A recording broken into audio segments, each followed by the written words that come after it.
ஒரு சில தினங்களுக்கு முன்பு திருச்சியில் நடைபெற்றதாக ஒரு ஊடகத்தின் வாயிலாக ஒரு வீடியோவை பார்த்தேன். அதில் ஒரு இளம் வயது பெண்ணை ஒரு வாலிபன் கல்லால் முகத்தில் குத்தி தாக்கிக் கொண்டிருக்கிறான். அதாவது காதல் பிரச்சனை போன்று தெரிகிறது. இதற்கு மூல காரணம் என்னவென்றால், கண்டிப்பாக நமது சமுதாய சீர்கேடுகள் தான். ஒரு பெண்ணை அவனுடைய காதலன் ஏதோ பிரச்சனையால் அப்பெண்ணுடைய முகத்தில் கற்களை கொண்டு குத்துகிறான் என்றால், அது என்ன மாதிரியான காதல் என்றே புரியவில்லை. மிக கொடுமையாக இருக்கிறது. நான் ஏற்கனவே ஒரு பதிவில் தெரிவித்திருந்தேன். கண்டிப்பாக வாலிப வயது பருவத்தினருக்கு எது நல்லது, கெட்டது என்று தெரியாது.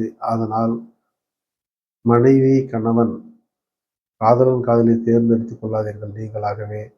அதை பெற்றோரின் பொறுப்பில் விட்டுவிடுங்கள் என்று ஏற்கனவே சொல்லியிருக்கிறேன். இந்த மாதிரியான நாட்டில் நமக்கு காதல் தேவைதானா என்று ஆண், பெண் இருபாலாரும் சிந்திக்க வேண்டும். ஆண் சிறந்த பெண்ணா என்று யோசிக்க வேண்டும்.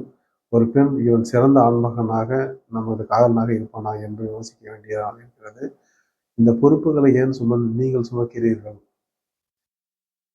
ஒருவன் உன்னிடம் வந்து உன்னை நேசிக்கிறேன், காதலிக்கிறேன் என்று சொன்னால் அமைதியாக இருந்து விடுங்கள். வீட்டில் போய் சொல்லுங்கள் பெற்றோரிடம். அவர்கள் பார்த்து அந்த பையன் யார் என்று விசாரித்து அனைத்தையும் முழுவதுமாக தெரிந்த பிற்பாடு அவர்களாக பேசி முடித்து திருமணம் செய்து கொண்ட பிற்பாடு நீங்கள் காதலியுங்கள், நீங்கள் ஊர் சுற்றுங்கள், நீங்கள் எங்க வேணா போங்க.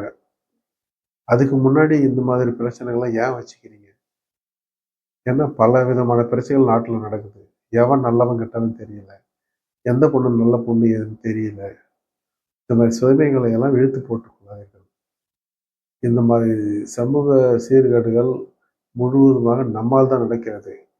நாம் இதெல்லாம் தடுத்து விட்டால் எந்த விதமான பிரச்சனைகள் நடக்கப் போவதில்லை.